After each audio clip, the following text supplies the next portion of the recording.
A couple of months ago, Michael Jordan stated that one or two teams are going to be great, while another 28 teams would be garbage. The reason he said this was that in the past 3 years, only two teams have made the NBA Finals, and this is the first time in the 71-year history of the NBA has the same two teams made the finals.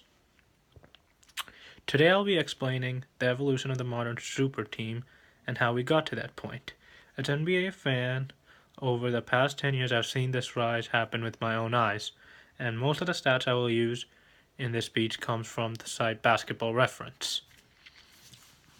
The evolution of the modern super team began in the 2007 offseason, when the Celtics traded for two star players, which then later got accelerated by LeBron James creating two teams in the 2010 and 2014 offseasons, and it culminated in the 2016 offseason when Kevin Durant joined a team that had already made the finals the 2 previous years in the Warriors.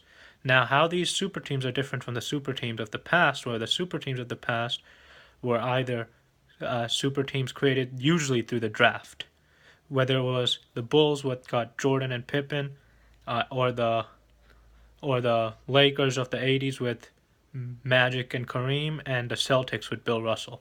Those teams were mainly created through the draft. Today's teams are created through either trades or free agents. The first example of that was the 2007 Celtics. And it started that way when they traded for Kevin Garnett and Ray Allen, two superstars in the NBA. And many doubters doubted that at the time that such a team could gel, because this was the first time that such an experiment was taking place. That could three superstars who had led their own teams for years and years at that point gel together? And the answer to that turned out to be yes. In their first year, they won 66 games together, and they posted the highest per net rating in 11 years.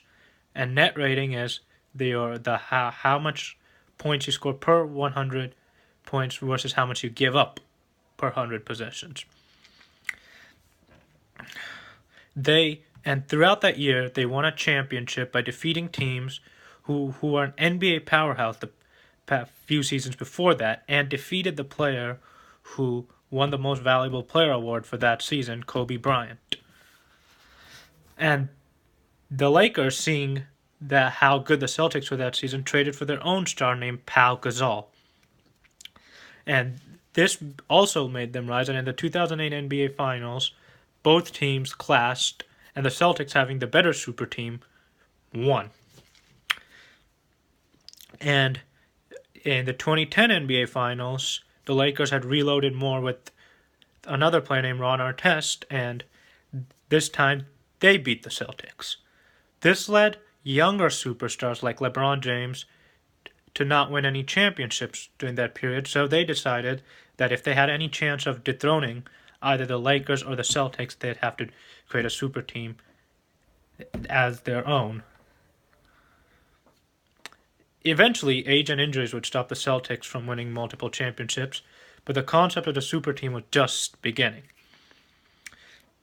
In the 2010 offseason, two-time MVP LeBron James and All-Star Chris Bosh joined the Miami Heat with another player named Dwayne Wade, who was already an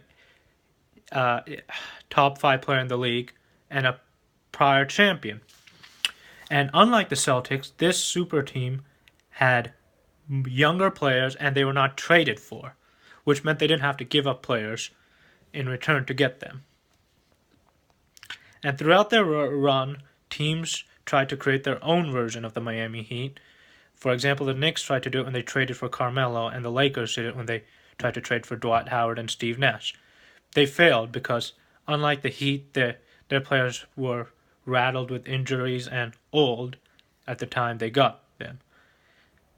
But the Heat concept worked because they gelled together properly, and they won 2 championships during that 4-year stretch, and they could have won 3 if it wasn't for their key players in their first championship underperforming their scoring average from their regular season.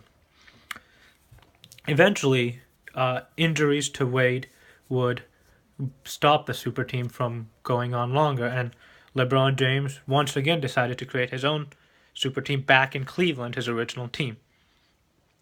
And then over the next 2 years, the Cavs would go to the finals twice, and winning once in 2016, while injuries stopped them from winning it all in 2015. And Kevin Durant, one of the best players in the league, seeing that, decided to join a championship contender, the Golden State Warriors, to create his super team. And his joining of the Warriors marked a culmination of super teams in the NBA. And while the Warriors, prior to that, built their team by drafting in a more traditional way and building their superstars to the traditional way, they not yet created a super team. So with Kevin Durant joining them, they had a new super team. And unlike the Heat and the Celtics, they neither had age problems or injury problems, which meant they could last for a long time. And Kevin Durant made their team so formidable that they posted the highest postseason record in NBA history, going 16-1 in the playoffs. And this past offseason, teams throughout the league tried to create their own super teams. The Oklahoma City Thunder traded for Carmelo Anthony and Paul George, while the Houston Rockets traded for Chris Paul. They did this because they believed if they could create their own super teams, that's the only way they could dethrone the Golden State Warriors. Now, while the evolution of the modern super team began in the 2007 offseason, which got accelerated by LeBron James joining the Heat, and then culminated when Durant joined the Warriors, we don't know how long this stretch will last. But due to this, the NBA has so far been dominated by two teams in the past 3 years, and that is why Michael Jordan said in the past 2 months ago that only he thinks those two teams have a shot of winning a championship. But some other news is the super team era evolved so fast in 9 years that it culminated in a super team like the Warriors. Where in previous eras it took longer for their eras to culminate. So whether or not this lasts is yet to be seen.